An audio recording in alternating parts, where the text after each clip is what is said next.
ሰበር ዜና አዳሩን ጦርነቱ ተጀመረ። ሰማዩም ምድሩም በመድፍና ከባድ መሳሪያዎች ሲናጡ አድረዋል። ወታደሮችም በአስደንጋጭ ፍጥነት ረግፏል። ኢትዮጵያ ሳትዋጋ የምታሸንፍባቸው ድል ከያኒ ጀቶች ተብለው የሚጠሩት በራሪ ንስሮች ልምምድ መጀመራቸው ተሰምቷል። እነዚህ ተወርዋሪ ንስሮች በኤርትራ በኩል ክፉኛ መደናገጥን ፈጥሯል። ኤርትራ በስጋት ልታልቅ ነው ሲባል ምሽጎች በስፋት እየተዘጋጁ እንደሆነ የሚጠቁሙ መረጃዎችም ተሰምቷል። ከፍተኛ ባለስልጣናቱም ቢሆን ከዋና መዲናዋ አስመራ እየሸሹ ነው ተብሏል። የአያቶላዎቹ ምድር ኢራን የዓለም ግጭት ጠማቂው አሜሪካ ስለ ሰላም መናገር አትችልም ስትል ከአሜሪካ ጋር ተፋጣለች። በኢትዮጵያ የሁሉም ክልሎች ልዩ ኃይሎች መፍረሱ ከዚህ ቀደም የተነገረ ቢሆንም በአንድ ክልል ግን ልዩ ኃይሉ እንዳለ ታውቋል። ከሰሞኑም ይሄው ልዩ ኃይል ወረዳዎችን መቆጣጠር ጀምሯል ተብሏል። ሁሉንም ጉዳዮች በዝርዝር እናስደምጣችኋለን። ኢትዮ ፕላስን ሰብስክራይብ፣ ቪዲዮዎቹን ደግሞ ላይክ እና ሼር እያደረጋችሁ ጥቂት ደቂቃዎችን ከኛ ጋር እንድታሳልፉ እንጋብዛችኋለን። አዳሩን በርካታ ሰበር መረጃዎች ወጥተዋል። ንስሮቹ ልምምድ ላይ እንዳሉ ታውቋል። ውጊያ ጨራሾቹ አዲሶቹ የኢትዮጵያ አየር ኃይል ጀቶች አሁን በይፋ ልምምድ ጀምሯል። ኢትዮጵያ ሳትዋጋ የምታሸንፍባቸው ድል ከያኒ ጀቶች እንደሆኑም ይታወቃል። ሱ-35 ማለት ከዓለም ጥቂት ሀገራት ብቻ የታጠቋቸው ጀቶች የኢትዮጵያን አየር ኃይል ስኳድ አሟልተው በዚህ ሰዓት ይገኛሉ። እነዚህ ተዋጊ ንስሮች የሩሲያና ዩክሬን ጦርነት ላይ ሩሲያ በስፋት ድል የተቀዳጀችባቸው ተወርዋሪ ንስሮች ናቸው። በአንድ ጊዜ ከ800 ሜትር ርቀት ላይ 30 ኢላማዎችን በመለየት መርጦ የሚፈልጋቸውን በአንድ ጊዜ 8ቱን ማጋየት የሚችሉ የዓለማችን አስደማሚ ብቃት ያላቸው የውጊያ ጀቶችም ናቸው። በአዲስ አበባ መቀሌና አስመራ መካከል ያሉትን መልክዓ ምድርና የአየር ሁኔታዎችን እየተለማመዱም ይገኛሉ። ዳንሱ ሲጀመር መድረኩ ለነሱ ይተዋል። ይህንንም ተከትሎ አሁን በርካቶች ኤርትራም በስጋት ልታልቅ ነው እያሉ ነው። በአስመራ ከፍተኛ ውጥረት እየተስተዋለ እንደሚገኝም ተነግሯል። የኤርትራ መንግስት በመላው ኤርትራ የአውቶቡስ አገልግሎት እንዲቋረጥ ማዘዙና በማንኛውም አጋጣሚ ጦርነት የሚቀሰቀስ ከሆነ የነዳጅ እጥረት ይፈጠራል በሚል ስጋት እንዳለም እየተነገረ ነው። በተጨማሪም ለዚህ የጦርነት ስጋት በኤርትራ በረሃማ አካባቢዎች ፕሬዝዳንት ኢሳያስን ጨምሮ የሚያስጠልሉ ድብቅ ጊዜያዊ ቢሮዎችና ዋሻዎችን መስራት ላይ መጠመዳቸው ተነግሯል። የመንግስት ከፍተኛ አመራሮችም ከመሃል አስመራ መውጣት እንደጀመሩ የሚገልጹ መረጃዎች አሁን እየወጡ ነው። በኦሮሚያ ክልል ምስራቅ ሐረርጌና በባሌ ዞኖች ውስጥ የሚገኙ ነዋሪዎች የሶማሌ ክልል አስተዳደር በህገወጥ መንገድ መሬታችንን በመውረርና አስተዳደራዊ ወሰኖችን በመጣስ ላይ ነው ሲሉ ከባድ ክስ አቀረቡ። ነዋሪዎቹ እንደሚሉት የድርጊት የኦሮሞን ህዝብ የወደፊት ህልውና አደጋ ላይ የሚጥልና ሆን ተብሎ የሚፈጸም የማስፈራሪያ ዘመቻ ነው። እንደ ክልሉ ነዋሪዎች ገለጻ የሶማሌ ክልል በሁለት ዋነኛ አካባቢዎች ላይ ትኩረት አድርጎ እየተንቀሳቀሰ ነው። በምስራቅ ሐረርጌ ጭናክሰን ወረዳ የወረዳው ነዋሪዎች እንደሚሉት የሶማሌ ክልል ልዩ ኃይሉን በማሰማራት በወረዳው ላይ መንገዶችን በመዝጋትና በማግለል ላይ ይገኛል። የዚህ ድርጊት የመጨረሻ ግብም ወረዳዋን ከኦሮሚያ ክልል በኃይል ለመቁረጥ የታለመ ነው ሲሉ ስጋታቸውን ገልጿል። ነዋሪዎቹ የሶማሌ ክልል አመራሮች ከፌዴራልና ከኦሮሚያ ክልል መንግስታት ጋር በጋራ እየሰራ ነው ቢሉም መሬት ላይ የሚታየው ግን ፍጹም ተቃራኒ ነው ብለዋል። በባሌ ዞን ሃሮ ዲቤ ከተማ በባሌ ዞን የሚገኙ ነዋሪዎች ደግሞ የሶማሌ ክልል ጉራድ ሃሞሎ የተሰኘ አዲስ ዞን በማቋቋም በኦሮሚያ ክልል ውስጥ የምትገኘውን ሃሮ ዲቤ የተባለች ከተማ የዞን ዋና ከተማ አድርጎ መሰየሙን ተናግሯል።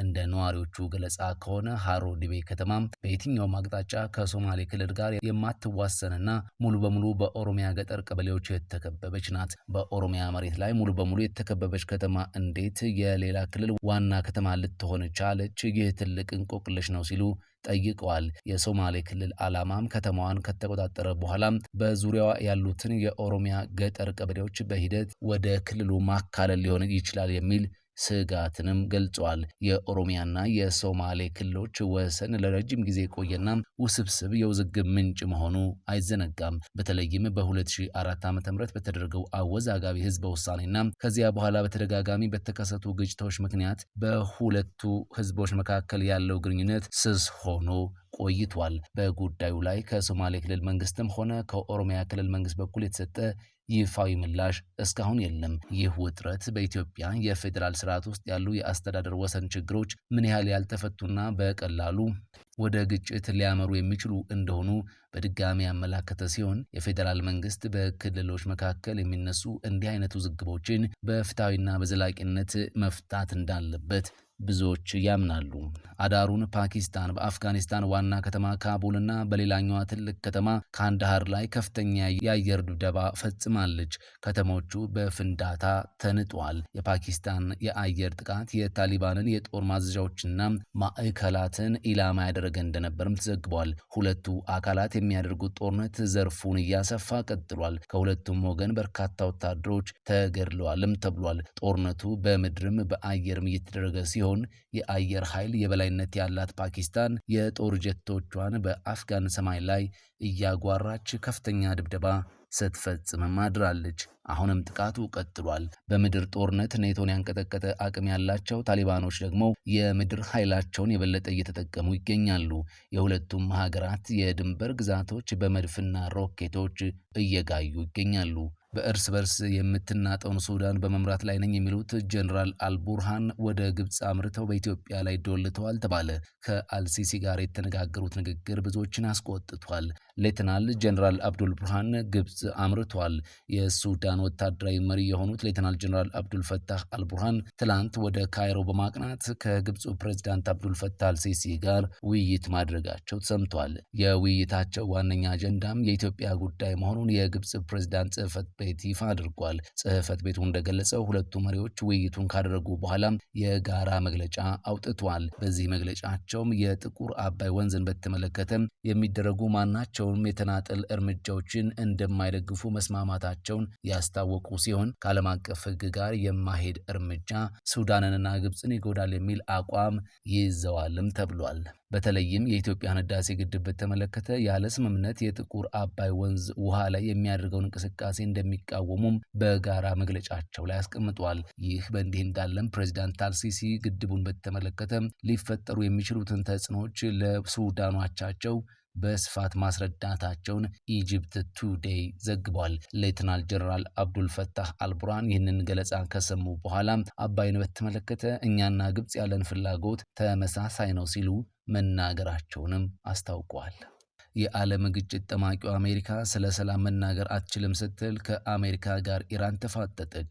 ኢራን የዩኤስ ፕሬዝዳንት ዶናልድ ትራምፕ ቴል አቪቭን ከቴህራን ጋር ለማስታረቅ ያቀረቡትን የሰላም ስምምነት ጥሪ እንደማትቀበል ይፋ አድርጋለች። በሰኔ ወር በኢራን የኒውክሌር ቦታዎች ላይ ያደረሰችውን ጥቃት በመጥቀስ በዩኤስ ፕሬዝዳንት የተገለጸው የሰላምና የውይይት ፍላጎት አሜሪካ በኢራን ሕዝብ ላይ ካላት የጥላቻ እና የወንጀል ባህሪ ጋር ይቃረናል ሲል የውጭ ጉዳይ ሚኒስቴር በመግለጫው ይፋ አድርጓል። ቴህራን ይህን ምላሽ የሰጠችው ሰኞ ዕለት በእስራኤሉ ክኔሴት ንግግር ላይ ትራምፕ ከኢራን ጋር የሰላም ስምምነት እንደሚፈልጉና ማንኛውም ስምምነት እንዲፈጸም ኳሱ በቴህራን ፍርድ ቤት እንዳለ መናገራቸውን ተከትሎ ነው። ኢራን በመግለጫዋ ጥሪውን ውድቅ አድርጋለች። በፖለቲካዊ ድርድር ውስጥ በአንድ ሀገር የመኖሪያ አካባቢዎችንና የኒውክሌር መስሪያ ቤቶችን ማጥቃት ከ1000 በላይ ሰዎችን ንጹሐን ሴቶችንና ህጻናትን ገድሎ ሰላምና ወዳጅነትን እንዴትስ ጠየቀ ሲል መግለጫው ያትታል። የዩኤሱ ፕሬዝዳንት ዶናልድ ትራምፕ በኢየሩሳሌም በሚገኘው ክኔሴት ያደረጉትን ንግግር ኃላፊነት የጎደለውና አሳፋሪ በማለት ዩናይትድ ስቴትስ የሽብርተኝነት ግንባር ቀደም ተዋናይና የአሸባሪውና የዘር ማጥፋት የጽዮናውያን አገዛዝ ደጋፊ ናት ስትል ወቅሳለች። የኢራን ውጭ ጉዳይ ሚኒስቴር ዩናይትድ ስቴትስ ሌሎችን ለመወንጀል የሞራል ብቃት የላትም ብሏል። የአሜሪካው ፕሬዝዳንት የገለጹት የሰላም ፍላጎትና የውይይት ፍላጎት አሜሪካ በኢራን ሕዝብ ላይ ካላት የጥላቻና የወንጀል ባህሪ ጋር ይቃረናል ሲል የውጭ ጉዳይ ሚኒስቴር በመግለጫው አትቷል። እንደሚታወሰው በሰኔ ወር አጋማሽ እስራኤል በኢራን ላይ ታይቶ የማይታወቅ የቦምብ ጥቃት የኒውክሌርና ወታደራዊ ተቋማትን እንዲሁም የመኖሪያ አካባቢዎችን በመምታት ከ1000 በላይ ሰዎችን ገድሏል። ዩናይትድ ስቴትስ በኢራን ቁልፍ የሆኑትን የኒውክሌር መስሪያ ቤቶችን የመታበት የ12ቱ ቀን ጦርነት ከእስራኤል ጋር በቴህራንና በዋሽንግተን መካከል የነበረውን ከፍተኛ የኒውክሌር ድርድር ውድቅ ቢያደርገውም ከሰኔ 24 ጀምሮ በኢራንና በእስራኤል መካከል የተኩስ አቁም ስምምነት መደረጉ ይታወሳል።